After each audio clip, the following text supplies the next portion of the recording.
That is a phone call that no one wants to hear, describing a shooting at a school with kids dead and a shooter on the loose. But none of it is true. That same phone call hit local police departments and 911 centers across the state of Iowa this spring.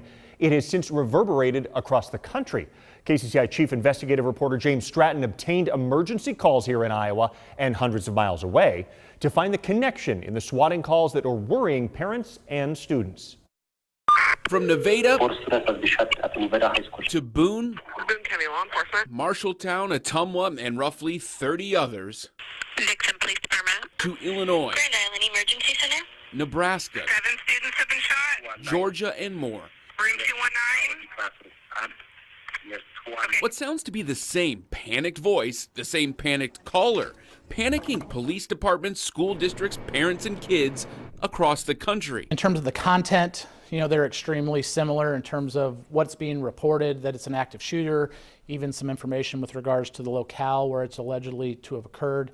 We played some of these calls for Iowa State Patrol Commissioner Steve Bayens, who noted what sounds the same in each call. 4 students have been shot in the classroom at Bonnie High School. 7 students have been shot at second. You could hear them just kind of piling over the top of the questions to really just get through what sounded like, in some respects, a prepared script. You can also hear that there's, at least from a general voice standpoint, there's at least some similarities with regards to the syntax and those things. In almost every situation, these 911 calls didn't go to 911 centers directly, but instead local police and sheriff's departments. Director Bayens says that's by design. When you dial 911, it goes to your nearest 911 center.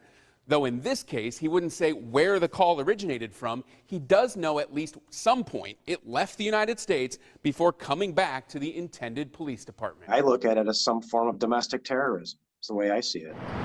Boone County Sheriff Andy Godzicki responded to Boone High School with other deputies and officers while his kids were inside. We take these very seriously, even if we do think they're a hoax or they do sound like they're like it's not real, we still take it at face value and respond accordingly. The purpose of the call is to send police to a specific location. That's the intent, is to create that level of chaos, that confusion, to create a dangerous cocktail where things could go awry depending on the circumstance. The calls for chaos hit roughly 30 schools right here in Iowa. Here in Iowa then leads you to believe it was the same person or group of people? I mean, those commonalities are pretty unique to the point where I think it's fair to draw at least that inference. So who made these calls? The FBI is leading the Iowa investigation and declined to comment on the calls here and the connection around the country. The Department of Justice also declined our request for an interview, but Bayens did share some of the training that they used the day the calls hit Iowa, including preemptively warning agencies across the state. And that's how we were able to actually start getting ahead of the calls. So when they started coming in,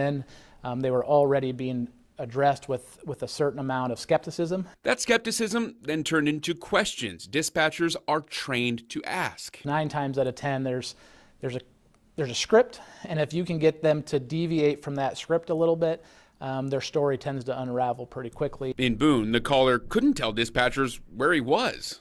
You're locked in a classroom? Yes. Which classroom? Okay. Yes. And in Dixon, Illinois, students were not in a regular day of school. Are they doing regular classes today? Yes. Yeah, class. Okay, but they're not doing regular classes there today because I know because my daughter goes there. And here, like in all cases, the caller hangs up Are you still there? with no actual school shooting on the other end. Thank you, just. James Stratton, KCCI 8 News, Iowa's news leader.